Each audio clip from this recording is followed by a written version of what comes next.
हिंदू खत्म नहीं हुए, औरंगजेब खुद खत्म होगी।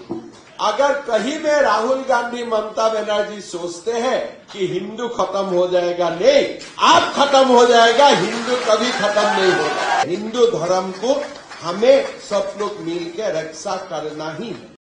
এই ব্যক্তির নামটা আমি জানিনি আর জানতেও চাইনি। এই ধরনের ব্যক্তিদের এখানে বলতে চাচ্ছে তিনি যে হিন্দুদেরকে খতম করার চেষ্টা করা হচ্ছে ভারতে।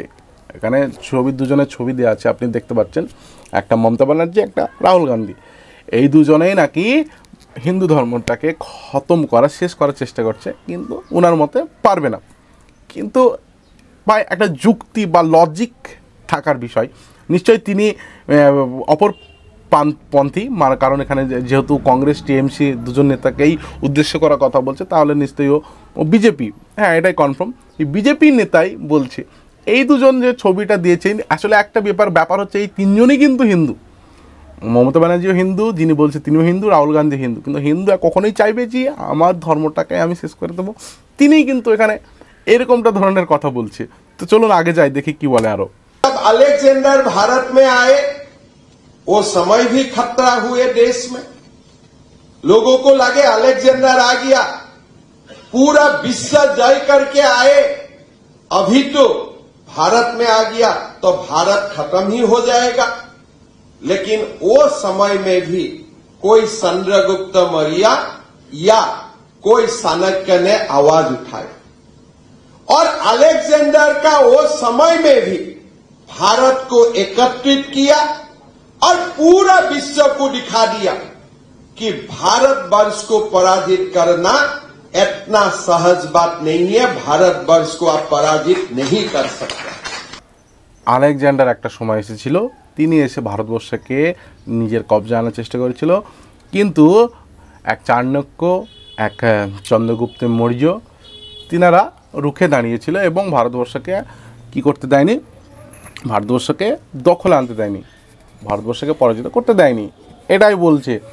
মোগলরা এসে তাহলে 200 বছর বাইরে থেকে এসে 200 বছর রাজত্ব করলে কীভাবে, এটাই প্রশ্ন। ইনি সেই ইতিহাসটা জানেননি। তিনি প্রথমেই শুরুতে বললেন যে অরঙ্গজেব হিন্দুদেরকে খতম করার চেষ্টা করেছিলেন, কিন্তু তিনি পারেননি। ভাই খতম করার চেষ্টা করেননি, ভারতকে জয় করার চেষ্টা করেছিলেন। ভারতকে জয়, মোগলরা রাজত্ব করেছে 200 বছর। এটা ইতিহাস আপনি ঘেঁটে দেখলে দেখতে পারেন, 200 বছর, বেশি নয়, 200 বছর রাজত্ব করেছে। এইসব নেতাদের কথাগুলা এতদিন কোথাও ছিল না, কিন্তু ইদানিং ভেসে আসছে। তার কারণ হচ্ছে একটা মুভি বার হয়েছে ছাবা, অনেকে হয়তো দেখেছেন বা অনেকেই শুনেছেন এই ছাবা মুভি সম্পর্কে। এই ছাবা মুভিতে অরঙ্গজেবকে তুলে ধরা হয়েছে, সেখানে একটা ওই সময়কার ইতিহাসকে বর্ণনা করা হয়েছে। অরঙ্গজেব নাকি হিন্দুদের উপর অত্যাচার করে তাদেরকে মারার চেষ্টা করা হয়েছে, হিন্দুদেরকে মারার চেষ্টা করা হয়েছে, হত্যাও করা হয়েছে। এমনকি প্রত্যেকটা দিন 2.5 লক্ষ আমার হ্যাংটা শোনা মতে, এর কোনো কিন্তু সঠিক সূত্র নেই, আমি আগেই বলে দিলাম, 2.5 লক্ষ পণ্ডিত হিন্দু ব্রাহ্মণদেরকে হত্যা করা হতো, নাহলে তারা রাতের ঘুম আসতো না। তো সেই সূত্র অনুযায়ী যদি 2.5 লক্ষকে আপনি হিসাব করেন, প্রতিদিন 2.5 লক্ষ হয়, তাহলে তিনি 50 বছর হিন্দুদের মানে এক কথায় রাজত্ব করেছে বা বেঁচেছিলেন। তাহলে তিনি 50 বছর যদি হয়, তাহলে একটা হিসাব করেন, ক্যালকুলেশন করেন, মোটামুটি সেই সময় 15-16 কোটি বা 18 কোটি এরকমটা হয়তো আসছে, হয়তো হিসাবে কোনো ভুল থাকলেও থাকতেও পারে।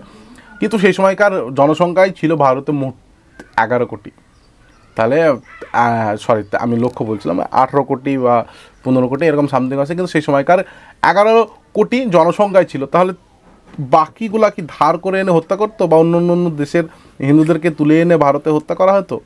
এই ধরনের মানসিকতা তৈরি হচ্ছে এই বলিউডদেরকে দেখে। বলিউড ইন্ডাস্ট্রিকে ফলো করছে বিজেপি সরকার, মানে পলিটিক্সরা। সাউথ ইন্ডাস্ট্রিদেরকে দেখে এমন অ্যাকশন সিকোয়েন্সি নিয়ে আসে, রাজনীতিবিদরা নিয়ে আসে।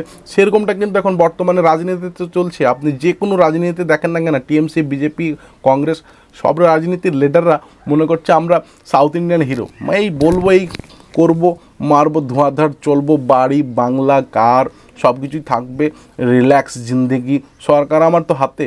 ঠিক সেরকমটাই কিন্তু চলছে এখানে। এই অরঙ্গজেবের কথা এখন বর্তমানে খুললেই, ইউটিউব খুলেন, ফেসবুক খুলেন, রিলস ঘাটেন, যে কোনো ঘটেন, এখন অরঙ্গজেব এই ছাবা মুভি নিয়ে একটা হিস্ট্রি, একটা ইতিহাস বাইরে আসছে আস্তে আস্তে। কিন্তু এর আগে কিন্তু ছিল না।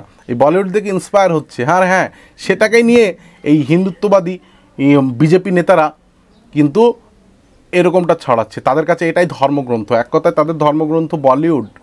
এই বলিউডকে দেখে ইন্সপায়ার হয়ে তারা নতুন নতুন তথ্য বার করছে। বলিউড একটা থিঙ্কিংয়ের ওপর মুভি বানাচ্ছে, সেই থিঙ্কিংটাকে এরা ধর্মের ওপর মেনে, মানে ধর্মের মতো করে মেনে নিচ্ছে। হ্যাঁ, এটাই হয়েছে, আসলে এটাই ঘটেছে। কিন্তু যুক্তিতে গেলে আপনি কোনোদিন কিছু পাবেন না।